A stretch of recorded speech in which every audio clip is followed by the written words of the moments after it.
نحمده ونصلي ونسلم على حبيبه ورسوله الكريم أما بعد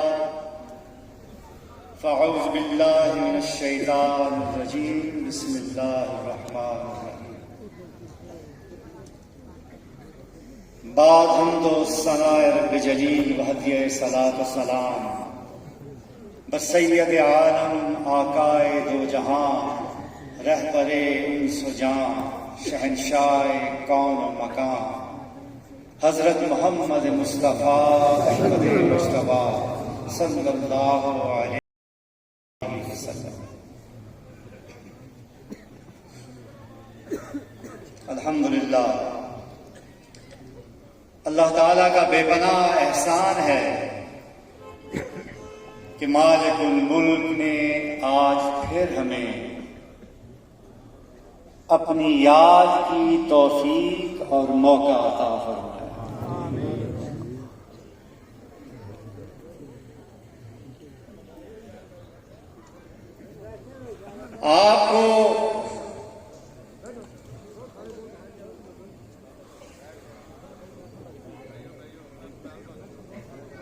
آپ کو یہ توفیق عطا فرمائی کہ غوث الامت حضرت خواجہ محمد قاسم بابا جی رحمۃ اللہ علیہ کہ عرس مبارک میں شریک ہوں، ملک کے طول و عرض سے اور بیرون ممالک سے سفر کرتے ہوئے سفر کی صعوبتیں اور مشکلات سہتے ہوئے موسم کا مقابلہ کرتے ہوئے حالات کی مشکلوں کا مقابلہ کرتے ہوئے آپ لوگ یہاں تک پہنچے۔ وما توفیقی الا باللہ، یہ اللہ تعالیٰ کی عظیم توفیق کے بغیر ممکن نہیں۔ حاضرین محترم، آپ میں سے بہت سے لوگ ایسے ہیں جو گزشتہ رات کو بھی یہاں تھے۔ شدید بارش ہو رہی تھی، گرم علاقوں کے لوگ تھے، ٹھنڈی ہوا چل رہی تھی، ان کے ساتھ ان کے بچے اور ان کی عورتیں بھی تھیں۔ آپ نے اس تکلیف میں صرف اور صرف اللہ تعالی کی رضا کے لیے بھی سرد رات گزاری۔ کیا آپ سمجھتے ہیں کہ رب ذوالجلال آپ کی اس تکلیف کو بھول جائے گا، یاد نہیں رکھے گا؟ کیا ایسا ممکن ہے؟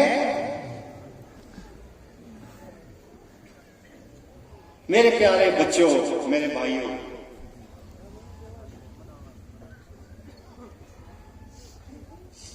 فَمَن يَعْمَلْ مِثْقَالَ ذَرَّةٍ خَيْرًا يَرَهُ، انسان کی ذرا برابر نیکی اگر ہو تو اللہ تعالیٰ اس کا بھی قیامت کے دن بدلہ عطا فرمائے گا۔ میرا رب اتنا غیرت مند ہے، وہ کسی کا ادھار نہیں رکھتا، وہ کسی کا ادھار نہیں رکھتا۔ آپ ذرا تصور کریں اور یہ سوچیں کہ اگر آپ کا کوئی بہت پیارا دوست ہو،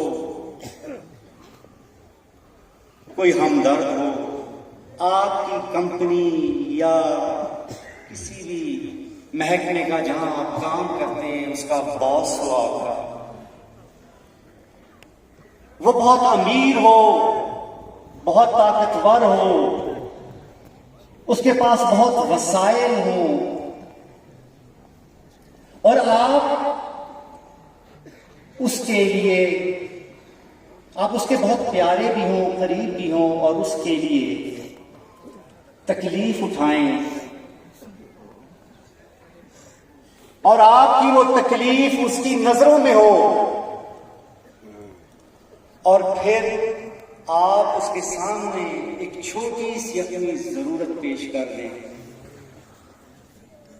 اگر وہ سخی مالک یا باس یا ہمدرد یا بھائی آپ کا اتنا مالدار اور طاقتور ہے کہ آپ کی وہ ضرورت پوری کرنے سے اس کے مال میں، اس کی عزت میں، اس کے وقار میں کوئی کمی نہیں آئے گی، تو کیا وہ پیچھے رہے گا؟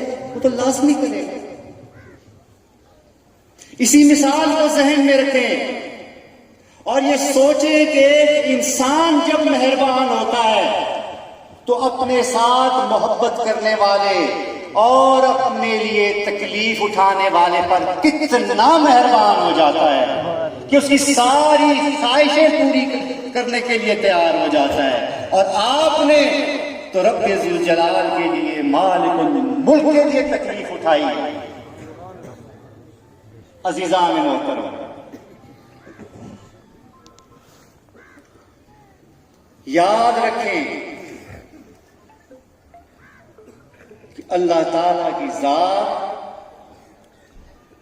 اپنے بندوں کا حساب ہمیشہ بے باک کر دیتا ہے، اس دنیا میں بھی اور آخرت میں بھی۔ وہ کسی کا ادھار نہیں رکھتا۔ آج آپ جس عظیم ہستی کی یاد منانے کے لیے موڑا شریف میں اکٹھے ہوئے ہیں، بانی دربار عالیہ موڑا شریف غوث الامت حضرت خواجہ محمد قاسم رحمۃ اللہ علیہ، آپ توکل اور اللہ کی بندگی کی ایک لازوال مثال۔ جب بھی غوث الامت کا نام سامنے آتا ہے تو آپ کا توکل، آپ کی ساری زندگی انسان کے سامنے آ جاتی ہے۔ اپنے مرشد اعظم کے کہنے پہ غوث الامت اس بیابان جنگل میں آ کر بیٹھ گئے۔ آپ کو صرف ایک چیز کا سہارا تھا اور وہ آپ کے مرشد کی دعا تھی۔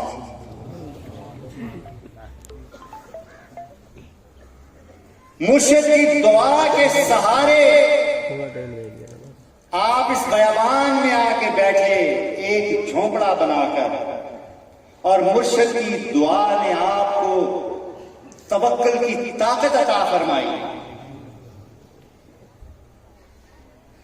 اور رب ذوالجلال کی بارگاہ میں آپ کا توکل اتنا مقبول ہوا، اتنا پیارا ہوا، اتنا پسندیدہ ہوا کہ آپ کا وہ ایک جھونپڑا مینارہ نور بن گیا، جس سے نکلنے والی ہدایت کی کرنوں نے پورے عالم کو منور کیا۔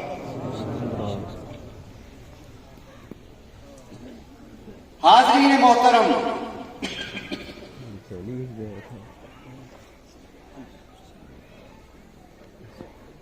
مرشد اعظم حضرت نظام الدین کیانوی رحمۃ اللہ علیہ نے آپ کو ویسے ہی بیابان میں بیٹھنے کے لیے نہیں کہہ دیا،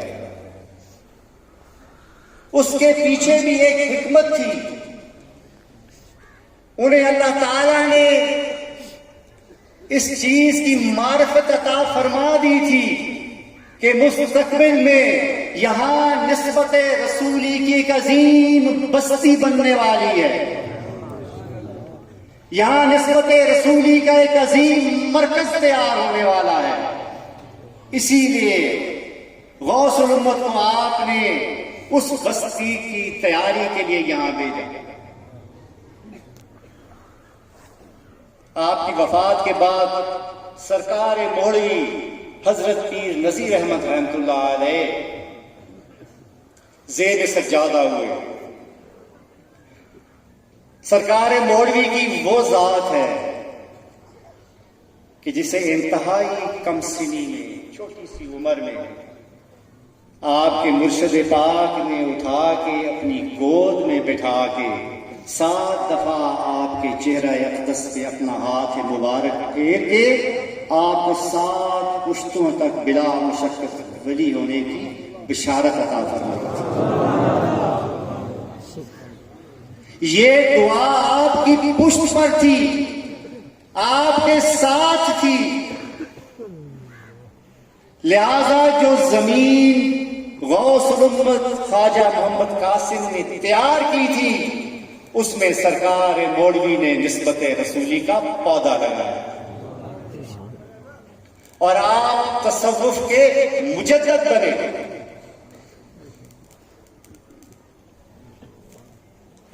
سرکار مولوی کی وفات کے بعد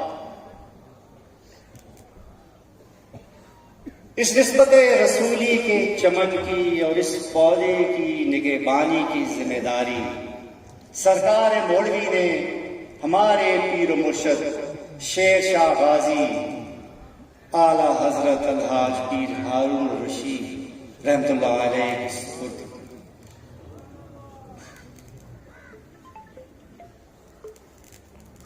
اور آپ نے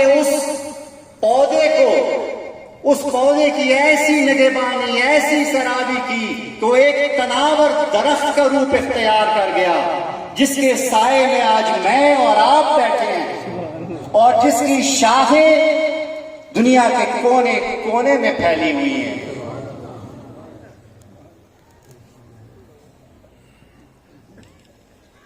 حاضرین محترم، ہمارے پیر و مرشد شیر شاہ غازی رحمۃ اللہ علیہ نے ایک مرتبہ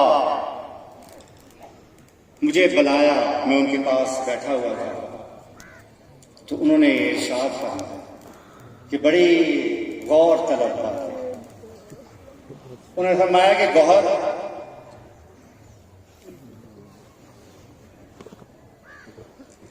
تمہیں پتہ ہے کہ یہ سب کچھ کیسے بنا ہے؟ یہ نسبت رسولی کی بستی، یہ موڑا شریف، یہ جنگل، یہ منگل، یہ اللہ تعالیٰ کا اتنی مہربانی، اتنی عنایات، اتنا فضل و کرم، اتنی مہربانی، اتنی عزت، یہ کیسے اللہ نے دی ہے؟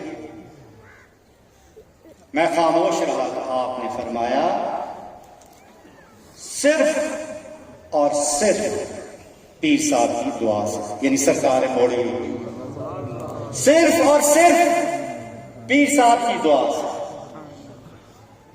پھر آپ نے فرمایا کہ جب اعلی حضرت سرکار مولوی بیمار تھے، اپنی وفات سے تقریباً 6-7 مہینے پہلے، یعنی آخری بیماری کی تھی، کہتے ہیں کہ اس کے دوران میں ایک دن سویا ہوا تھا اور خواب میں مجھے آیا کہ کسی نے آ کے میرے کان میں کہا اعلی حضرت سرکار مولوی کے بارے میں کہ پیر صاحب فوت ہو گئے. تو میں ایک دم گھبرا کے اٹھ گیا. کہتے ہیں اس دن کے بعد مجھے شک سا بیٹھ گیا کہ بس شاید پیر صاحب اب ہم سے جدا ہونے والے ہیں. تو کہتے ہیں کہ میں ہر وقت روتا رہتا تھا. سرکار مولوی بیمار تھے، کہتے ہیں میں ان کی مٹھیاں بھر رہا تھا، رو رہا تھا، ساروں قطار رو رہا تھا. اور میرے ساتھ ایک خادم ان کا سائن عزلی تھا، دوسری کہتے ہیں میں مٹھیاں دباتا جا رہا تھا. اچانک سرکار مولوی اٹھ کر بیٹھ گئے اور مجھے مخاطب کر کے کہا کہ ہارون رشید کیوں روتے ہو؟ میں اللہ کی بارگاہ میں حاضر ہوا ہوں. اور پھر انہوں نے اللہ کی بارگاہ کا ایک انتہائی خوبصورت نقشہ کھینچا اور کہا کہ ہارون رشید، میں تمہاری فائل لے کے اللہ کی بارگاہ میں حاضر ہوا ہوں اور میں نے تمہارے لیے ایک ایک کاغذ پر دستخط لے لیا ہے. میں جانے سے پہلے یہ فیصلہ کر کے جاؤں گا کہ ہارون رشید کا کوئی مخالف اور کوئی اس کو ماننے والا اور اس کا ساتھی میرے علاقے میں داخل نہیں ہو سکتا. اور سرکار مولوی نے فرمایا کہ ہارون رشید ہزاروں نہیں، لاکھوں نہیں، کروڑوں لوگ تم سے فیضیاب ہوں گے اور اللہ تعالیٰ تمہیں کسی کا محتاج نہیں کرے گا۔ اور چشم فلک نے یہ دیکھا، میں اور آپ اس چیز کے گواہ ہیں کہ ہزاروں دشمنوں میں گھرے ہوئے، جہاں اپنے اور غیر سب دشمن تھے، اکیلے تنہا شیر شاہ غازی نے اس چمرستان نسبت رسولی کی نگہبانی سنبھالی، اور آج اس شجر سے میں اور آپ فیضیاب ہو رہے ہیں۔ حاضرین محترم، کہنے کا مطلب یہ ہے کہ یہ سب کچھ کیسے عطا ہوا؟ دعا سے عطا، یعنی یہ مرکز قائم بھی دعا سے ہوا، اس کا قیام اور بقا بھی دعا سے ہے، اور اس کا کام بھی دعائیں بانٹنا ہے، دعائیں دینا ہے، دعائیں کرنا ہے۔ یہ دعاؤں کا مرکز ہے میرے پیارے بچوں، میرے بھائیوں۔ لیکن دعا ہے کیا؟ سوال تو یہ ہے، دعا کیا ہے؟ دعا چند الفاظ کا نام نہیں ہے، چند رٹے رٹائے جملوں کو دوہرا دینے کا نام نہیں ہے۔ وہ تو دعا ہوتی نہیں، دعا وہ ہوتی ہے کہ زبان کے ساتھ ساتھ دل اور روح کی گہرائیاں بھی شامل ہو جائیں، اور آپ اپنے رب کی بارگاہ میں جو فریاد کر رہے ہو وہ صرف الفاظ نہ ہو، بلکہ دل اور روح کی گہرائیوں سے وہ فریاد نکل رہی ہو۔ اگر ایسا ہے تو پھر یہ دعا ہے، ورنہ یہ دعا نہیں ہے۔ اسی دعا کے بارے میں کہا گیا ہے کہ یہ قبولیت منزلیں طے کرتی ہے اور یہ کبھی رد نہیں ہوتی۔ اور میرے آقا نے فرمایا کہ اپنی دعاؤں سے غافل نہ ہونا، کیونکہ جو لوگ دعاؤں سے غافل ہو جاتے ہیں ان کی دعائیں اللہ قبول نہیں کرتا۔ اور وہ کیسی دعائیں ہوتی ہیں؟ وہ دعائیں ہوتی ہیں جس کا انسان کو خود علم نہیں ہوتا کہ میں مانگ کیا رہا ہوں، توجہ کہیں اور ہوتی ہے، رٹے رٹائے جملے ہوتے ہیں، دل و دماغ کا جذبات کا تعلق نہیں ہوتا، چند فکرے بولے اور آمین۔ یہ دعا نہیں، یہ دعا کی توہین ہے۔ عزیزان محترم، دعا وہ ہوتی ہے کہ جس کے اندر توکل سمایا ہوا ہو۔ بغیر توکل کے دعا ہی نہیں۔ توکل والی دعا کا ہی نمونہ ہمیں قرآن و حدیث سے ملتا ہے۔ ہمیں جو دعا سکھائی جاتی ہے، جس دعا کے متعلق بتایا جاتا ہے، وہ دعا ہے جو پیغمبروں کا شعر ہے۔ دعا تو وہ تھی جس نے نوح کی کشتی کو پار لگا دیا تھا۔ دعا تو وہ تھی جس نے آگ کو ابراہیم کے لیے گلزار کر دیا تھا۔ دعا تو وہ تھی جس نے یعقوب کی آنکھوں کو ٹھنڈک دی تھی، ایوب کے دل کو سکون دیا تھا۔ دعا تو وہ تھی کہ جس نے یوسف کو غلاموں کے بازار میں سے نکال کر تخت شاہی پر بٹھا دیا تھا۔ اور دعا وہ تھی کہ جس کے نتیجے میں دریا نے موسیٰ کے لیے اپنا سینہ چیر دیا تھا۔ حاضرین محترم، دعا وہ تھی کہ جب میرے آقا نے مانگی تو بدر اور خندق کے موقع پر آسمان سے فرشتے نازل ہوئے۔ اور دعا وہ تھی کہ جب فتح مکہ کے دوران جب آپ نے اپنے رب سے مانگا تو رب نے ایسی عطا دی کہ آپ کے بڑے سے بڑے دشمن مشرکین کے سردار آپ کے سامنے سر نگو ہوں گے اور آپ کی امان طلب کرنے لگے۔ یہ دعا تھی، دعا اسے کہتے ہیں۔ حاضرین محترم، بارش کی کنیاں پڑ رہی ہیں، میں بات کو یہاں مختصر کر سکتا ہوں لیکن نہیں کروں گا تاکہ آپ کا یہ عمل مکمل ہو۔ یہ پانی ہے، تیزاب نہیں، یہ اللہ کی رحمت ہے، یہ جتنی برسے گی اتنا ہمارا بھلا ہے۔ نبی کریم علیہ السلام کی حدیث مبارکہ ہے کہ بارش کے دوران کی ہوئی دعا ضرور قبول ہوتی ہے، لہذا ہم اس سے فائدہ اٹھائیں گے۔ جتنا برستی ہے برس لے، ہم نہیں اٹھیں گے، بات مکمل کریں گے۔ حاضرین محترم، میرے پیارے بچوں، میری بہنوں، میرے بھائیوں، جب ہم اکٹھے بیٹھتے ہیں، آپس میں گفتگو کرتے ہیں، تو ایک چیز بہت ضروری ہے، وہ ہے نبی کریم علیہ السلام کی ذات مبارکہ کا تذکرہ، کیونکہ اس سے ایک تو محفل میں برکت آتی ہے، دوسرا ہمارے دلوں کی صفائی ہوتی ہے، ساتھ ساتھ ہمارے گناہوں کی معافی کا سبب ہے، اور پھر ہمیں اس سے نصیحت ملتی ہے،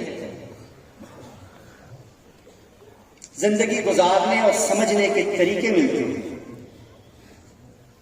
لہذا نبی کریم علیہ السلام کی زندگی سے متعلق کوئی نہ کوئی واقعہ بیان کرنا لازمی ہے، اور آپ کے غلاموں کا واقعہ بیان کرنا لازمی ہے۔ آج چونکہ ذکر دعا کا ہو رہا ہے، اس لیے ایک ایسا واقعہ جو آپ سب نے سنا ہوگا، اکثر بچپن سے پڑھتے آئے ہیں، لیکن اسے میں دوبارہ آپ کو سناؤں۔ یہ سنت الہی ہے، میرے آقا کی بھی سنت ہے اور میرے مرشد کی بھی سنت ہے کہ اچھی بات کو بار بار دہراؤ تاکہ وہ دلوں میں بیٹھ جائے۔ آقا کریم علیہ السلام نے ایک مرتبہ دعا کی کہ یا اللہ، عمر ابن الخطاب اور عمر ابن حشام میں سے کسی ایک کے ذریعے اپنے دین کو نصرت عطا فرما، ان میں سے اس کے ذریعے کہ جس سے تو محبت کرتا ہے۔ دعا مکمل یہ ہے کہ الہ العالمین عمر ابن حشام اور عمر ابن الخطاب میں سے جس سے تو محبت کرتا ہے، اس کے ذریعے تو اپنے دین کی مدد فرما، نصرت فرما۔ اب یہ دعا کا ایک ایک لفظ قیمتی ہے، اور اس دعا کا کے بعد جو ایونٹس ہوئے وہ بڑے قیمتی ہیں کہ جب اللہ تعالیٰ سے نبی کریم نے مانگا، جب مسبب الاسباب کے سامنے اپنی جھولی پھیلائی تو کس طرح مسبب الاسباب نے اسباب تیار کرنے شروع کر دیے، اور خود بخود راستے بنتے گئے، اسباب بنتے گئے، اسباب بنتے گئے، حتیٰ کہ عمر ابن الخطاب فاروق اعظم بن۔ دوسرا نام بھی تھا ابو جہل کا۔ عمر ابن خطاب کا وہ رشتے میں ماموں تھا، ماموں بھانجا تھا، لیکن اس کے حق میں نہیں ہوا کیونکہ وہ متکبر تھا، باغی تھا، اور دعا یہ تھی کہ جس سے یا الہ العالمین جو تجھے ان میں سے پسند ہے، جو تجھے پیارا ہے، تو اس کے ذریعے نصرت فرما۔ اور اللہ کی ناراضگی کیسے ہوئی کہ جب اس نے بہت نبی کریم علیہ السلام کو تنگ کیا تو اللہ تعالیٰ نے آسمان سے وحی کے ذریعے اس کو خبردار کیا، اپنے حبیب کے کو وحی بھیجی کہ ابو جہل کو خبردار کرے اولا لک فاولا ثم اولا لک فاولا. تباہی ہے، بربادی ہے تمہارے لیے، اور پھر تباہی ہے اور بربادی ہے تمہارے لیے. میرے آقا ابو جہل کے پاس گئے، اس کا جبہ، اسے قمیض جو بھی پکڑ کے کہا اولا لک فاولا ثم اولا لک فاولا، تیرے لیے اللہ تعالیٰ کی وارننگ آ گئی ہے، سن لے. اور اس بدبخت نے اپنے ہاتھ سے نبی کریم علیہ السلام کا ہاتھ جھٹک دیا، اپنا جوتا چھڑا دیا اور کہا کہ تم اور تمہارا دوست میرا کیا بگاڑ سکتے ہیں؟ میں عرب کا سب سے بڑا سردار ہوں، سب سے بڑا رئیس ہوں، سب سے زیادہ عزت ہے میری، وقار ہے میرا. تم اور تمہارا دوست یعنی ابو بکر، تم میرا کیا بگاڑ سکتے؟ اللہ تعالیٰ کو اس کا تکبر اللہ تعالیٰ کو اتنا ناپسند ہوا کہ اللہ تعالیٰ نے اس کے سینے پر مہر لگا دی. اور اس کا انجام کیا بعد میں ہوا بدر میں؟ کہ اپنے جیسے کئی مشرکین سرداروں کے تعفن زدہ لاشوں سمیت کنویں میں پڑا. اب دوسری طرف عمر ابن الخطاب، حضرت عمر اپنا واقعہ خود جب سناتے ہیں، وہ کہتے ہیں کہ کفار مکہ کا یہ طریقہ ہوتا تھا کہ روزانہ شام کے وقت فارغ ہو کے وہ ایک جگہ پر ایک شراب خانے میں اکٹھا ہو جاتے تھے مشرکین سردار، اور وہاں بیٹھ کر گپ وغیرہ کرتے تھے، فضولیات میں پڑے رہتے تھے. اور میں اسلام نہیں لایا تھا، میں بھی ان میں شامل تھا، میں بھی روز جا کے ان کے ساتھ ہی بیٹھتا تھا اور وہی کچھ کرتا تھا جو وہ کرتے تھے، یعنی شراب پیتے تھے. سیدنا عمر کہتے ہیں کہ ایک دن اسی طرح میں حسب معمول اپنے گھر سے نکلا اس شراب خانے کی طرف. جب اس کے دروازے پر پہنچا تو دیکھا اس کو تالا پڑا ہوا ہے. اب آپ غور کریں اسباب کیسے تھے. اس کے تالا پڑا ہوا ہے.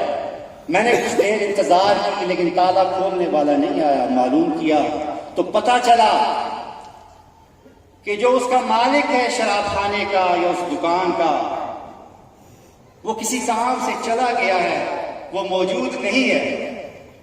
لہذا میں نے سوچا چلو آج شراب خانہ تو بند ہے، آج حرم نہیں چلتے ہیں، شاید وہاں سے سکون مل جائے، کیونکہ مشرکین کی جو ہے وہ بھی وہاں پہ عبادت کرتے تھے. حضرت عمر کہتے ہیں کہ میں یہ خیال آیا تو کعبہ شریف کی طرف چل پڑا. رات کا وقت تھا، اندھیرا آ گیا تھا. ابھی میں تھوڑا دور تھا کہ میں نے دیکھا کہ کعبہ شریف کے پاس کوئی شخص کھڑا ہوا عبادت کر رہا ہے. اندھیرے کی وجہ سے پہلے تو میں نے نہیں پہچانا تھا. جب میں قریب گیا تو میں نے غور کیا تو مجھے سمجھ آئے کہ یہ تو محمد مصطفیٰ صلی اللہ علیہ وسلم. کہتے ہیں میرے دل میں یہ خیال پیدا ہوا کہ چلو عمر آج چھپ کر ان کی باتیں سنتے ہیں کہ یہ پڑھتے کیا ہیں، آخر ایسی بات کیا ہے جس پر لوگ کھینچے چلے آتے ہیں ان کی طرف. چلو چھپ کر سنتے ہیں کہ کیا پڑھتا ہے شخص. یہ خیال آنا تھا تو عمر کہتے ہیں کہ میں کعبے کی دوسری طرف، یعنی نبی پاک صلی اللہ علیہ وسلم ایک طرف کھڑے تھے، یہ دوسری طرف کی طرف چھپتے چھپاتے ادھر پہنچے. حضرت عمر کہتے ہیں کہ میں نے اپنے آپ کو غلاف کعبہ میں چھپا لیا تاکہ مجھے کوئی دیکھ نہ سکے، اور غلاف کعبہ کے اندر اندر اندر اندر سے ہوتا ہوتا ہوتا ہوتا میں نبی کریم علیہ السلام کے قریب پہنچ گیا. اتنا قریب کہ میں ان کی باتیں سن سکوں اور مجھے دیکھ نہ سکوں.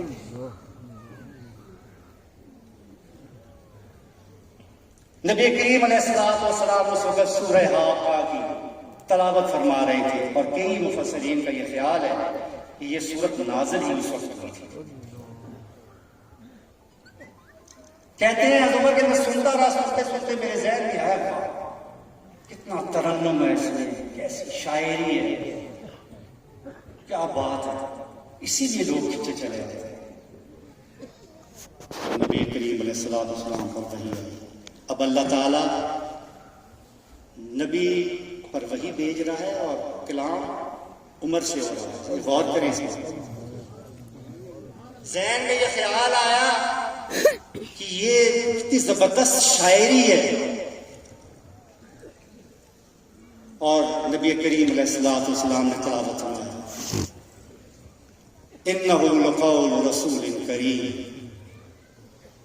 وما هو بقول شاعر قلیل ما تؤمنون.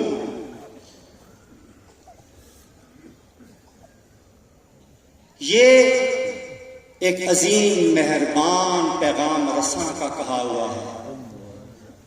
یہ کسی شاعر کی شاعری نہیں ہے. اب وہ چھپے ہوئے ہیں عمر، وہ نظر نہیں آ رہے، نہ انہوں نے اونچی بات کی ہے، صرف دل میں سوچا ہے. اور یہ وہی نازل ہو، یہ نبی پاک صلی اللہ علیہ وسلم نے تلاوت فرمائی. عمر کہتے ہیں میں ہل گیا، یہ کیا، میں تو اونچی بات بھی نہیں کہی، مجھے وہ دیکھ بھی نہیں پا رہے، میں چھپا بھی ہوا ہوں، میرے دل میں یہ خیال پیدا ہوا ہے شاعری کا، اور جواب محمد دے رہے ہیں. کہتے ہیں دوسرا خیال میرے ذہن میں آیا، قریش سچ ہے، یہ ضرور کوئی جادو ہے، یہ ضرور کوئی جادو کا کلام ہے، کیونکہ میری بات بھی سمجھ گیا، مجھے بھی جواب مل گیا، لوگوں پر بھی اتنا اثر کرتا ہے، قریش ضرور صحیح کہتے ہیں. پھر نبی پاک صلی اللہ علیہ وسلم نے آیت فرمائی وَلَا بِقَوْلِ كَاهِنٍ قَلِيلٌ مَا تَذَكَّرُونَ تَنزِيلٌ مِّن رَّبِّ الْعَالَمِينَ. یہ کسی جادوگر کا کہا ہوا نہیں ہے، یہ جادوگری نہیں ہے، یہ بلکہ اللہ تعالیٰ کا نازل کیا ہوا کلام ہے. حضرت عمر کہتے ہیں جب نبی کریم علیہ السلام نے یہ تلاوت فرمایا تو میرے پورے جسم میں جھرجھری پیدا ہوا. میرے پر نبی کریم علیہ السلام کا اللہ کے کلام کا رعب طاری ہو گیا. میں حیران ہو گیا کہ یہ کیسے، ادھر میں سوچتا ہوں ادھر یہ جواب مل جاتا ہے. اتنا رعب طاری ہوا کہ میں غلاف کے اندر سے واپس جدھر سے داخل ہوا تھا ادھر تک پہنچا، باہر نکلا تیزی سے تقریباً دوڑتے ہوئے وہاں سے نکلا اور اپنے گھر جا کے ساتھ. حضرت عمر کہتے ہیں کہ وہ پہلا دن تھا جب اسلام نے میرے دل پر دستک کی.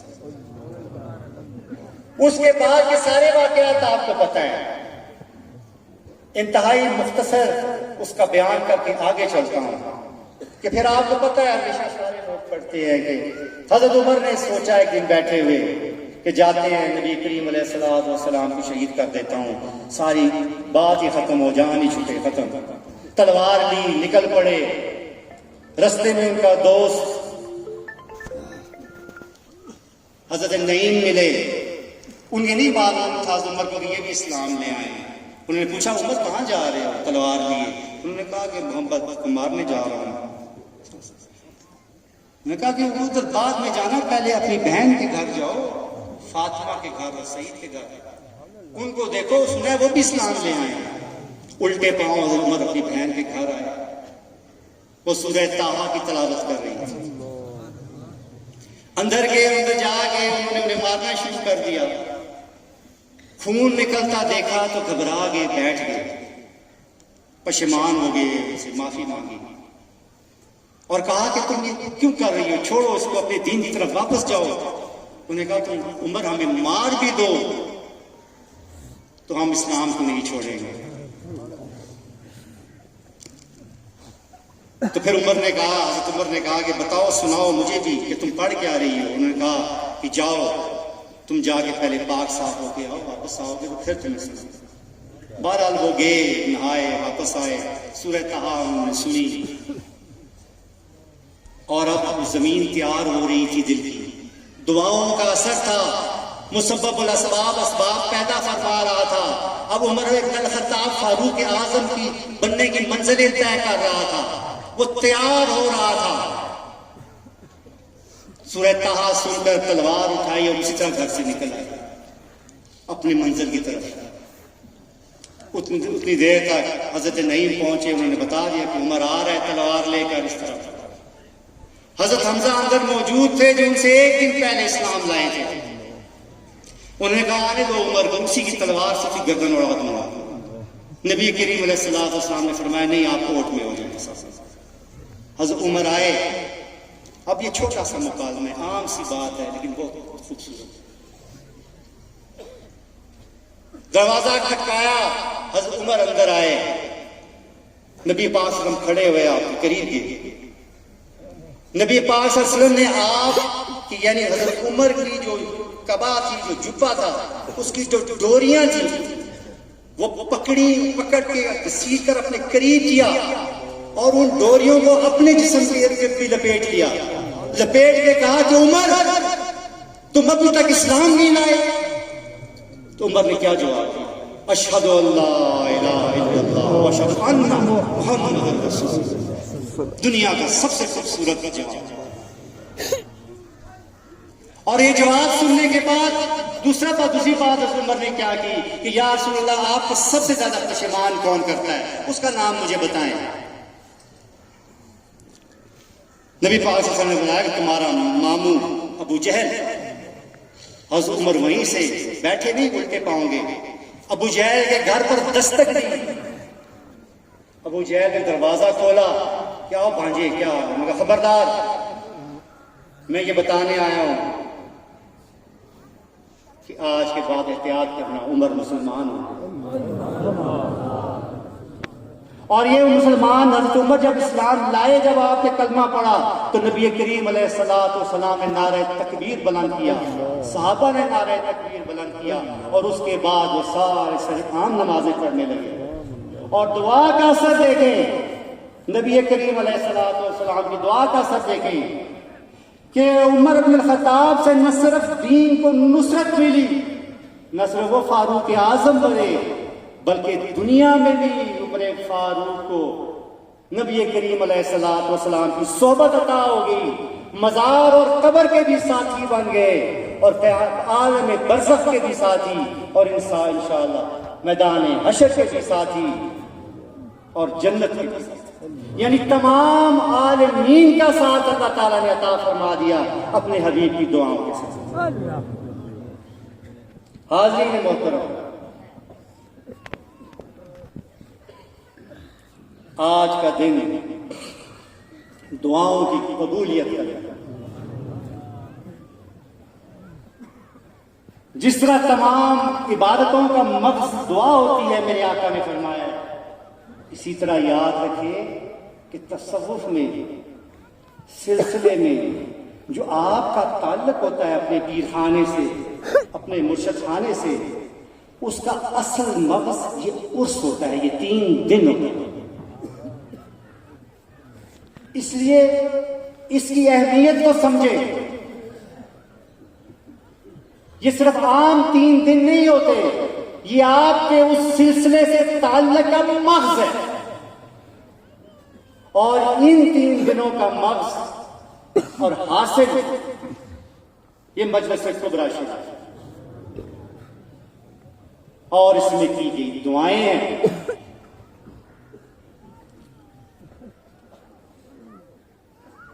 حاضرین محترم، یاد رکھیں، جیسے کہ میں نے آپ کو کہا تھا کہ دعا وہی قبول ہوتی ہے جو یقین ایک کامل والی ہو، جو توکل والی ہو۔ اگر آپ وہ دیکھ سکیں جو میں دیکھ رہا ہوں، جو میرا دل مجھے بتا رہا ہے، تو یقین جانیں آپ اپنی ساری تھکاوٹیں بھول جائیں، آپ اپنی ساری پریشانیاں بھول جائیں، کیونکہ مجھے یہ یقین ایک کامل ہے کہ آج کے دن کی ہوئی آپ کی ایک ایک دعا کو رب ذوالجلال قبول فرمائے گا، کیونکہ اس کے خزانے میں کسی چیز کی کمی نہیں۔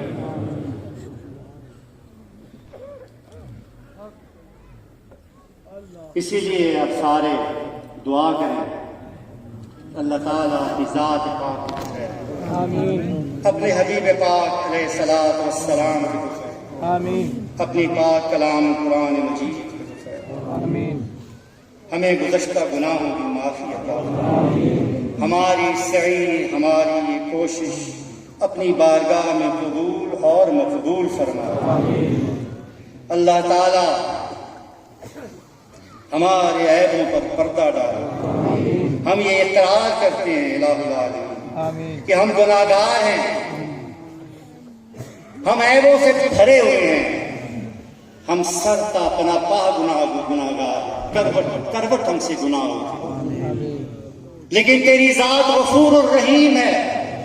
ہمارا کوئی بھی گناہ تیرے غفور الرحیم کی شان سے بڑھ کر نہیں ہے۔ الہ العالمین تو بے نیاز ہے، تو چاہے کر سکتا ہے، تیری ذات ستار العیوب ہے، ہمارے عیبوں پر پردہ ڈال۔ الہ العالمین تو غفار الذنوب ہے، تو قدیم الاحسان ہے، تو واسع المغفرہ ہے، تو ارحم الراحمین ہے، ہمارے سارے اگلے پچھلے چھوٹے بڑے گناہ معاف فرما۔ ہم تیرے عاجز بندے ہیں، ہم سے غلطیاں ہوتی ہیں کیونکہ ہم کمزور ہیں۔ الہ العالمین ہمیں ایمان کی طاقت عطا فرما۔ الہ العالمین ہمیں ایمان کامل عطا فرما۔ الہ العالمین ہمیں خاتمہ بالایمان عطا فرما۔ الہ العالمین ہمیں اپنی بندگی، اپنے حبیب کی غلامی عطا فرما۔ یا الہ العالمین ہمیں اپنا عبادت گزار اور شکر گزار بندہ بنا۔ الہ العالمین ہمیں نبی کریم علیہ السلام کا سچا غلام اور عاشق امتی بنا۔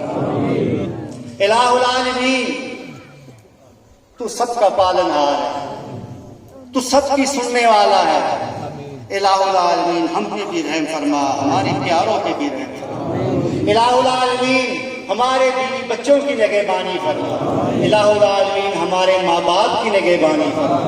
الہ العالمین جن کے ماں باپ فوت ہو گئے ان کی مغفرت فرما۔ الہ العالمین بے اولادوں کو اولاد عطا فرما، جن کے گھر آباد نہیں ان کے گھروں کو آباد فرما۔ الہ العالمین تو غنی کرنے والا ہے، سب کو غنی فرما دے۔ الہ العالمین تو محتاجیاں دور کرنے والا ہے، سب کی محتاجیاں دور کر دے گا۔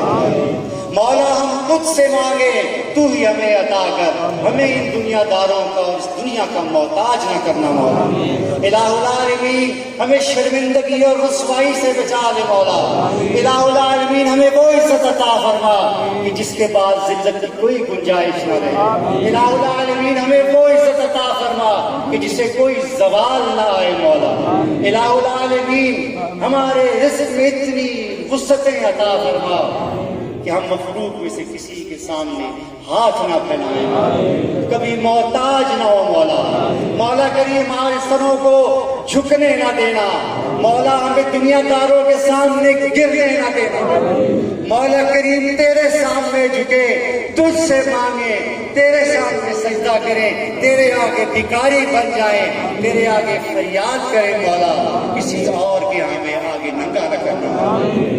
الہ العالمین ہم تیرے عاجز بندے ہیں، اپنے گناہوں کا، اپنی خطاؤں کا، اپنی غلطیوں کا، اپنی کمزوریوں کا اقرار کرتے ہیں مولا، لیکن تیری ذات بے نیاز ہے۔ تو بے نیاز ہے تو بے نیاز ہو کے عطا فرما، بے شمار و بے حساب عطا فرما مولا۔ جو تجھ سے مانگا ہے وہ بھی عطا فرما، جو مانگنا چاہیے تھا نہیں مانگ سکا وہ بھی پھر مانگے عطا فرما۔ تیرے خزانے میں کسی چیز کی کمی نہیں مولا۔ الہ العالمین صحت اور تندرستی عطا فرما ہمیں، ہمارے پیاروں مولا کریم، بیماروں کو شفائے کاملہ۔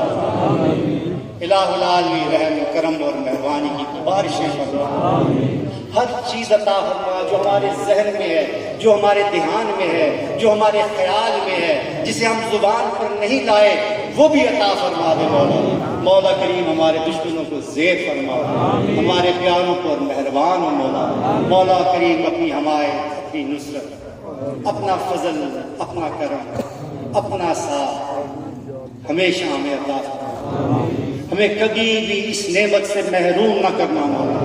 مولا کریم ہم تیری ہی عبادت کرتے ہیں، تجھ سے ہی مدد مانگتے ہیں، تو ہی قاضی الحاجات ہے، تو ہی حاجت روا، تو ہی مشکل کشا میرے مولا۔ تیرے آگے بھیک مانگتے ہیں مولا، تو ہی عطا فرما مولا۔ مولا کریم تجھے تیری عزت و جلال کا واسطہ، مولا تجھے تیری عظمت و کبریائی کا واسطہ، مولا تجھے تیری بے نیازی کا واسطہ، مولا کریم تجھے تیرے اسماء حسنہ کا واسطہ، ان اسماء حسنہ کا واسطہ کہ جس کا علم تو نے ہمیں عطا فرمایا، اور ان اسماء حسنہ کا واسطہ کہ جس کا علم تو نے اپنے پاس رکھا مولا۔ مولا کریم تجھے تیرے اسم اعظم اسم اکبر کا واسطہ، مولا کریم تجھے اپنے حبیب پاک علیہ الصلوۃ والسلام کا واسطہ، تو بے نیاز ہے اور بے نیاز پہ عطا فرما۔ ہماری آرزویں، ہماری تمنائیں، ہماری مرادیں پوری فرما۔ الہ العالمین ہمارے پیر و مرشد شیر شاہ غازی اعلیٰ حضرت الحاج پیر ہارون رشید رحمۃ اللہ علیہ کہ درجات و قیامت تک بلند فرما، جنہوں نے تیری بندگی اور تیرے حبیب کی غلامی کی شمع ہمارے سینوں میں روشن فرمائی۔ یا رب ذوالجلال، جن لوگوں نے لنگر کی خدمت کی، دن رات تیرے مہمانوں تیری رضا کے لیے سفر کرنے والے، مولا کریم ان کی خدمت سے بڑھ کے، ان کی توقع سے بڑھ کے انہیں عطا فرما۔ الہ العالمین ہمارے پیارے، ہمارے چاہنے والے، ہمارے سلسلے کے جو لوگ فوت ہو گئے ہیں، بہت سے لوگ ہیں، ان سب پر مہربانی فرما، رحم فرما، درجات بلند فرما۔ راجہ سکندر سمان صاحب کے بڑے صاحبزادے راجہ شاداب صاحب کی اہلیہ فوت ہو گئی ہیں۔ ہمارے درینہ ساتھی، درینہ خلیفہ، جنہیں بچپن سے میں دیکھ رہا ہوں، عابد کے والد شادی وال کے خلیفہ صفی بشیر صاحب فوت ہو گئے۔ اللہ تعالیٰ نے جنت الفردوس میں اعلیٰ مقام دیا۔ میر عبد الرحمان صاحب فوت ہو گئے، جو بڑے درینہ خادم تھے، موڑا شریف کے پیر صاحب سے بہت محبت تھی ان کی۔ کل ہی ان کا انتقال ہوا، گزشتہ کل، اور ان کا جنازہ ادھر ہی جنازہ پڑھ کے بھیجا۔ ان کے لیے بھی دعا کریں کہ اللہ تعالیٰ ان کی بھی درجات بلند کرے، اور جتنے بھی یہاں موجود ہیں ہمارے سلسلے کے بھائی، جن جن کے پیارے فوت ہوئے، اس جہان فانی سے رخصت ہوئے، الہ العالمین سب پر اپنی رحمتوں برکت بارش کرے۔